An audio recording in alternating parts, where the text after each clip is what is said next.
It's funny how some historical figures just stick with you. Yeah, totally. Like they still have this power to like, I don't know, make you think even centuries later. hmm And Friedrich Nietzsche, he's definitely one of those figures. He really is. Like, you can't talk about philosophy without bumping into him at some point. Right, this German philosopher from the late 1800s, but his ideas, I don't know, they're still relevant today, right? Absolutely. And controversial, too. He makes you think. And his book Beyond Good and Evil, it's like infamous. Have you read it? Definitely. It's one of those books you don't just read, you wrestle with. Totally, totally.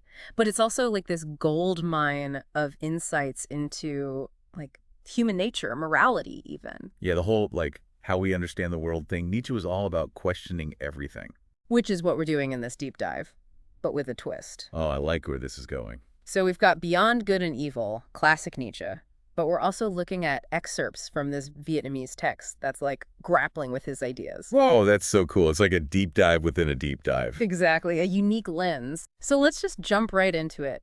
What does it even mean to like philosophize beyond good and evil? Isn't that kind of philosophy's job in a way? Well, you'd think so. To question like all of our assumptions. Right. But Nietzsche felt that philosophy, especially by his time, it had become a little, I don't know, stale maybe, like too comfortable, stuck in its ways. And he really took issue with some big names, right? Kant, Socrates, even Plato. He did. He saw them as, I don't know, almost holding philosophy back in a way. For those of us who didn't major in philosophy, what was his main problem with these guys? Well, let's take Kant, for example. Sure. Super influential, right? Oh, yeah, definitely.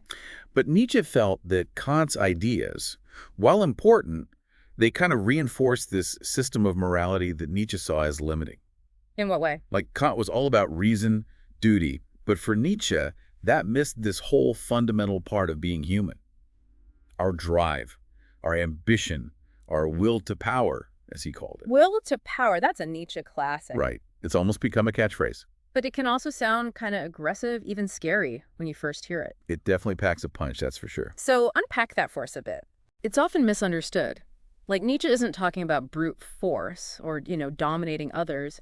It's more about this inherent drive we all have to grow to face challenges, to kind of strive for greatness in our own way. So it's more about self-actualization then. Exactly. Like, Yeah. think about it. The ambition of an entrepreneur launching a startup or an artist pushing boundaries with their art, it's not about controlling others. Right. It's about that inner drive to create something new, something meaningful. I like that. So it's less about like Nietzschean power grabs and more about tapping into something essential about being human. Totally. And that's what makes Nietzsche so relevant today. Yeah, He's yeah. tapping into these like deep-seated desires and motivations that go beyond time and culture. Okay, so where does this whole beyond good and evil thing fit into this will to power? So for Nietzsche, it's about questioning like the very foundation of how we judge what's right and wrong. Like he wasn't saying, let's have a world without morals. No, not at all. He's challenging us to look deeper, Okay. understand the motivations, the power dynamics that shape our ideas about good and evil.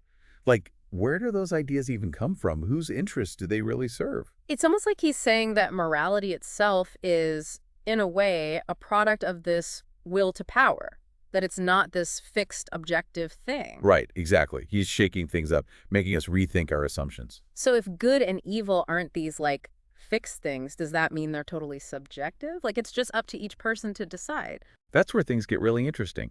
Nietzsche argued that, like, our moral judgments, they come from the kinds of beings we are and the power dynamics, both within us and in society. He actually saw two main types of morality coming out of this. He called them master morality and slave morality. Okay, those sound like fighting words already. I know, right? But Nietzsche wasn't talking about literal masters and slaves. It's more like metaphors for different ways of looking at the world, different values. So how do these moralities actually work in the real world? Imagine someone like, say, Elon Musk. Bold entrepreneur, takes risks, disrupts entire industries, almost like he has his own internal compass for success, right? Yeah. That could be seen as having elements of what Nietzsche called master morality. It's about self-determination, setting your own values based on your own drive, your own ambition. So not necessarily looking to tradition or even what society says is good. Exactly. They're defining their own terms. Now, on the other hand, you have slave morality. According to Nietzsche, this comes from a place of feeling powerless or like resentful of those in power. Okay. It values things like compassion, humility, helping the weak, which, on the surface sound like good things. Right. Who's going to argue against compassion? So how does that fit into Nietzsche's view? It's not that these are bad values exactly. It's more that Nietzsche saw slave morality as potentially holding back those who are striving for greatness, for self-actualization. Like Interesting. it could lead to a kind of leveling down where everyone aims for the middle instead of reaching their full potential. I see. So it's like emphasizing the group's needs over individual achievement. Kind of. He was wary of anything that he thought suppressed individual potential, even in the name of the common good. Which is a tricky balance, right? Because we do need social structures, cooperation. Absolutely. He wasn't saying we should all just go off and be hermits, but he really emphasized individual strength and creativity. So how does this all connect to the Vietnamese text we have?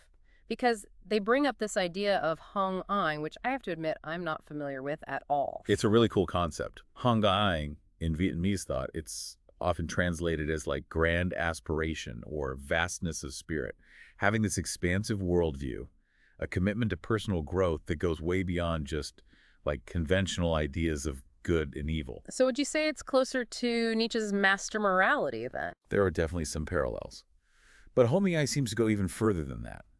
It's not just about setting your own values. It's about cultivating a certain kind of mindset, a willingness to see things from all sides, embrace complexity. So a kind of leadership that's not about power over others, but about lifting everyone up through your own self-development. Yeah, exactly. And that's where this Vietnamese source really adds something to how we understand Nietzsche. Like maybe there's a way to move beyond this whole master versus slave thing entirely, to strive for something higher. That's a powerful idea. It's like they're saying, okay, Nietzsche was onto something with this beyond good and evil idea, but maybe there's an even deeper, more compassionate way to think about it. Mhm. So we've talked about Nietzsche's will of power, his whole questioning of morality and this idea of Hongé. Hmm. But Nietzsche also had some, let's say, strong opinions about society itself. Oh, yeah, he definitely wasn't afraid to ruffle some feathers. And his ideas about society can be some of his most challenging, especially now when we tend to value things like equality and democracy. Because he wasn't exactly advocating for, like, everyone gets to be president, right? Not really, no. Nietzsche believed that hierarchy is just a natural part of, well, life, really, even essential for a successful society. He saw it everywhere, in nature and history, even in just how people interact every day. And for him, this wasn't a bad thing. So how did he see this hierarchy actually working? Like, who's at the top? He talks about what he calls noble souls, individuals with a certain, I don't know, strength of will, a kind of creativity, a drive to be exceptional. They're the ones who challenge the rules, set their own values, and ultimately, he believed, push humanity forward. And this is where his idea of the herd comes in, right? The people who follow, not lead. Exactly. And Nietzsche doesn't hold back when he talks about the dangers of this herd mentality. Mm-hmm. He was really concerned about conformity, about individuality being stifled. The way he saw it, the masses tend to just blindly follow whoever's in charge, even if those leaders aren't really worthy. It's almost like he's saying that too much focus on equality can actually hold society back, that it can lead to a kind of, I don't know, mediocrity. Right. Like, if everyone's aiming for the middle, no one's reaching for their full potential. And that's where I think our Vietnamese source offers a really interesting perspective, because they connect Hung On not just to individual growth, but to society as a whole. So someone with Hong On wouldn't just be trying to improve themselves, but also lift up the people around them. Exactly. It's a kind of leadership that's not about control, but about inspiration, leading by example, embodying that vastness of spirit, and in doing so, encouraging others to do the same. It's a really different way to look at leadership, especially in light of some of Nietzsche's other ideas, which can be, well, a bit much sometimes. I agree, and I think that's why grappling with Nietzsche is so rewarding, even if it's tough. He forces us to confront some uncomfortable things about ourselves and the world. He makes us really think critically. He definitely leaves us with more questions than answers. Like, if traditional ideas of good and evil aren't the answer, then how do we make sense of the world? How do we live a meaningful life beyond good and evil? Right. It's the big question. Mm-hmm. And I think for Nietzsche, a big part of the answer is embracing that will to power, that drive to learn, to grow, to create meaning for ourselves on our own terms. He'd probably tell us to be skeptical, question everything, and never stop striving for something more. Well, there you have it. A glimpse into the wild world of Friedrich Nietzsche and beyond good and evil. We've explored his critiques of traditional morality, this idea of will to power, the dangers of the herd, and even brought in a Vietnamese perspective with this concept of hung ai. It's been a journey. It really has. But like any good deep dive, we're leaving you with more to think about. What did you find most interesting about Nietzsche? What didn't sit right with you?